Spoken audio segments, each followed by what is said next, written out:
Hi friends, నుంచి videos time బాగాలేదు, time లేదు.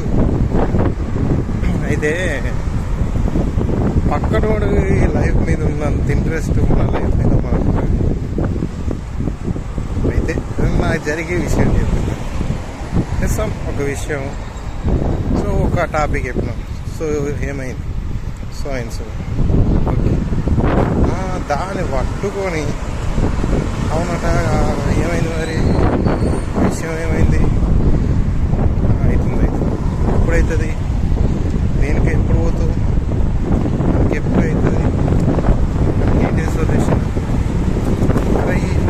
నా ప్రాబ్లం నా సొల్యూషన్, ఎఫెక్ట్ అయ్యేది కానీ లాభం వచ్చినా లాస్ వచ్చినా నాకే కదా, మరి మీకెందుకు రాత్త ఇంట్రెస్ట్, ఏమైంది, ఎందుకట్లా విడి చేసిన, ఏం లేదు, నార్మల్గా చెప్తున్నా. మనుషుల మెంటాలిటీ ఎట్లా ఉంటుందంటే పక్కనోడి విషయాల మీద ఆతృత, అరే వాని గురించి తెలుసుకోవాలి, మనకి ఏమైంది ఏముంటుంది, సరే నాకు సొంత విషయం ఉంది, మనీ కావాలి,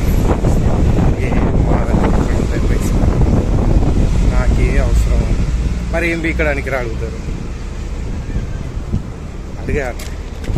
అడిగి వాడిని బాధపడుతుంటే నేను ఇంకా బాధ పెట్టాలి, లేకపోతే మనకు టైం పాస్ అవుతలేదు, వాళ్ళ టాపిక్ మాట్లాడుకుంటే మంచిగా టైం పాస్ అవుతుంది.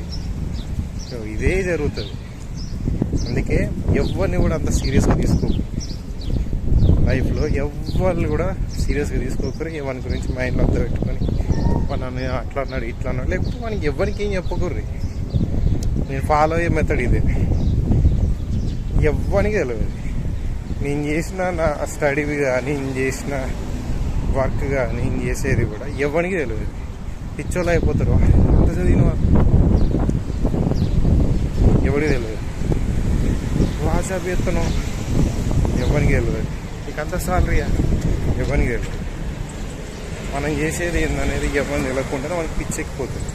నేను ఒకసారి ఒక పెళ్ళిలో బ్రదర్ వాళ్ళ అప్పుడే కొత్త కెమెరా నాది, ఫోటోలు తీస్తున్నాను, నా టైంపాస్ ఇచ్చినప్పుడు అనుకున్నా, నేనేం చెప్తారా ఫోటోలు తీస్తుండ్రు, ఏం నేర్చుకున్నారా, ఒక్కొక్కడు పిచ్చోడు అయిపోయిండు. అసలు వీడు ఏం చేసిండు, ఏం చెప్తుండు, కెమెరా పట్టుకొని వచ్చిండు, ఫోటోలు తీస్తుండు, ఏం చేసి వచ్చిండ్రా అని ఒక ఎగ్జైట్మెంట్ ఒక్కొక్కనికి తలకేర వెళ్ళిపోయినాయి. నన్ను వచ్చి అడగలేరు, ఇంకొని అడగామంటే వాడికి తెలియదు, ఇన్ఫర్మేషనే తెలియదు వాడు ఎక్కడ ఏం చేసిండు అని. సో అంతే, మనం ఏం చేసినాం అన్నది ఎవరిని తెలియకుండా ఉండదు మంచిది. వాడు తెలియదు, వాడు తెలుసుకోలేడు, తెలియక మెంటల్ పోతుంది ఒక్కొక్కరు. అట్లనే అట్లుంటేనే మంచిది. నేను అందుకే ఎవరితో ఎక్కువ బేసిక్గా ఏం చెప్పను, ఏం మాట్లాడు. సో ఇది ఫాలో అయ్యారు, మీకు ఎవరితో ఏది ఉండదు. ఎందుకంటే నాకు తెలిసి ఎవరితో ఎక్కడ ఉండాలి, ఎవరిని ఎక్కడ పెట్టాలంటే బాగా తెలుసు. అందుకే నేను కొందరిని ఎందుకు లిమిట్ స్టేజ్లలో పెడతాను, అందరిని కొందరిని కాదు,